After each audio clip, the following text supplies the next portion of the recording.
Okay, if you're a Colts fan, say this with me. Jim Irsay is snorting cocaine again.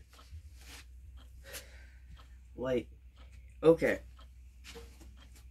So, I get trading the first round pick for a defensive tackle because he's a Pro Bowler or a previous Pro Bowler.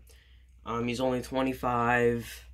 He'll be around for a while, and we didn't really have to draft a wide receiver because we could have drafted a really good wide receiver with that, but I guess Zach Pascal, he's a good prospect, and he could develop into something. And we have T.Y. Hilton still, and I know they're not wide receivers, but we have Jack Doyle and Eric Ebron. So, well, Eric Ebron might leave in free agency, but we have Jack Doyle. So I kind of get that trade. But signing Phillip Rivers makes 0 sense. You're wasting possibly like $20 million on a guy who's going to retire in a couple years when we have Jacoby Brissett, who's going to be around for the next 10 to 15 years, and he was playing really, really well until he got injured.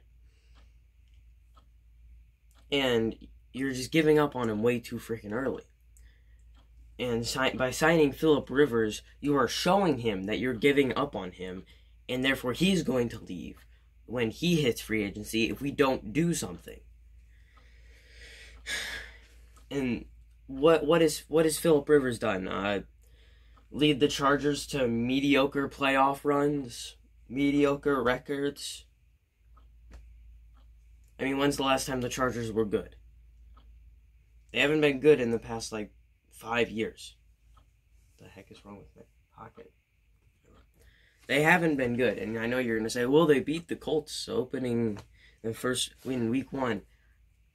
That was because their running back was doing good. That wasn't because Phillip Rivers was doing good. I don't know what crack you're on. This team needs help.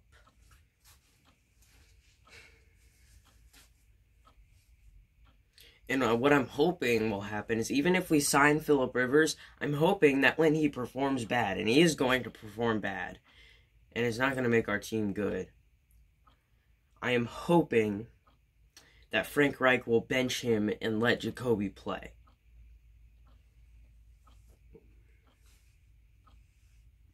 Because Frank Reich's a good coach. He's a good coach. So he should know what to do once Phillip Rivers starts just performing terribly. And the main thing that, it's not that, he isn't that bad of a quarterback, even though I said his team hasn't been doing well. I mean, he's a decent quarterback, but Jacoby's probably about the same level. Before he got injured, he was probably about the same level. It's just what makes me mad is that Phillip Rivers is going to retire in a couple years, and we could easily spend the money that we're going to spend on him. We could spend that money on someone else, on a good receiver. We could have... Oh, never mind. I was going to say we could have traded that first-round pick for, DeAndre Hopkins. But that maybe we were going to trade for him, but the Cardinals just got him first, so...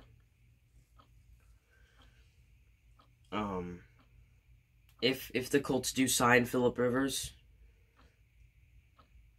I don't know what to say. If the Colts sign Phillip Rivers, I'm still going to buy a Jacoby Brissett jersey. Because Jacoby's the future.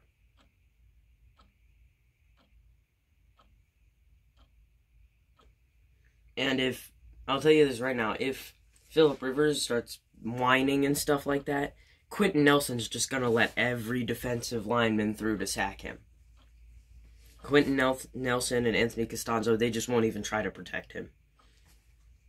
Because it'll teach Phillip Rivers a lesson. Because in this city, in Indiana, the things that we hate the most are athletes who are making millions of dollars who whine all the time.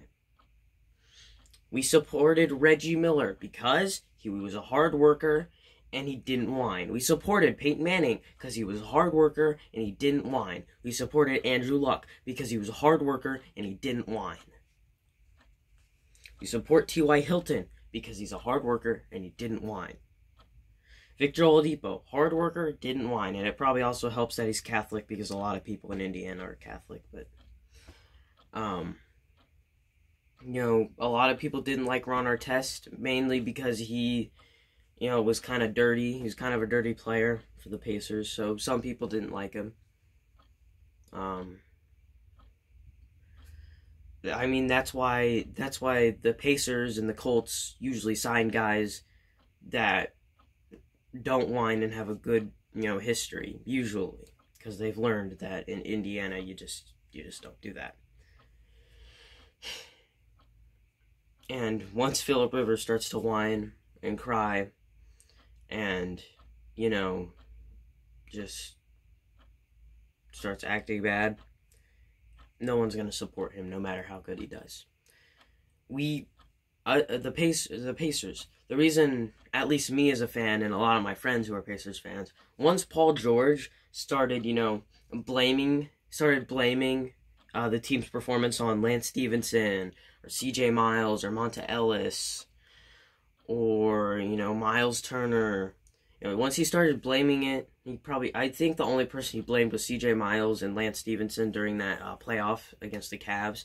But once he started blaming other people and making up excuses and stuff like that, and once he started making it all about himself, like, I'm the only person on the team, I get the ball every time, like, that is when everybody, I just say a protein bar and there's, like, crumbs.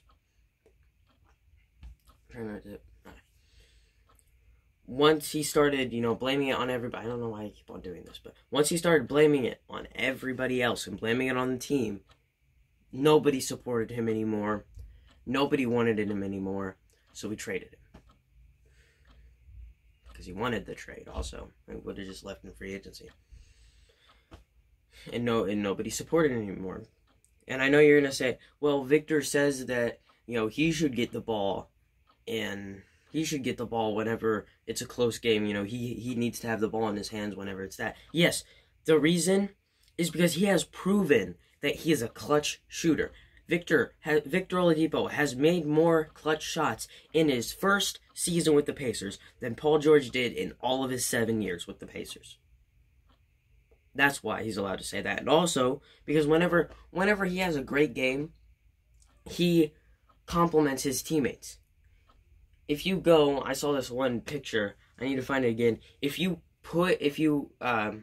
type everything Victor Oladipo says in an interview, and type everything LeBron says in an interview, Victor's interview will have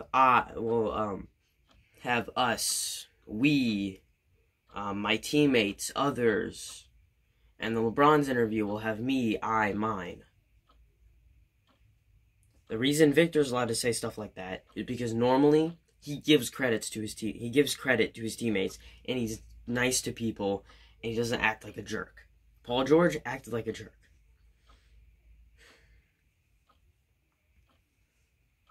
It's just, if the Colts decide to sign Phillip Rivers, it's not going to go well.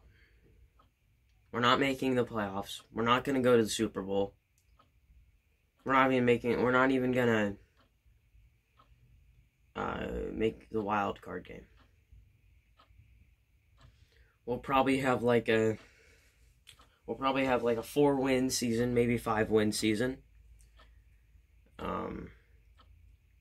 Everybody will hate Jim Irsay and probably start blaming Frank Reich, even though he's probably going to do as much as possible to try and make this team a good team. And, you know, maybe Adam Vinatieri will play good this year. Also, before I end this video, I just want to say I supported Adam Vinatieri throughout that whole slump, so just saying. And yeah, I'll see you guys. If the Colts actually do sign Phillip Rivers, there will be a version of this where I am screaming. So, see you guys next time.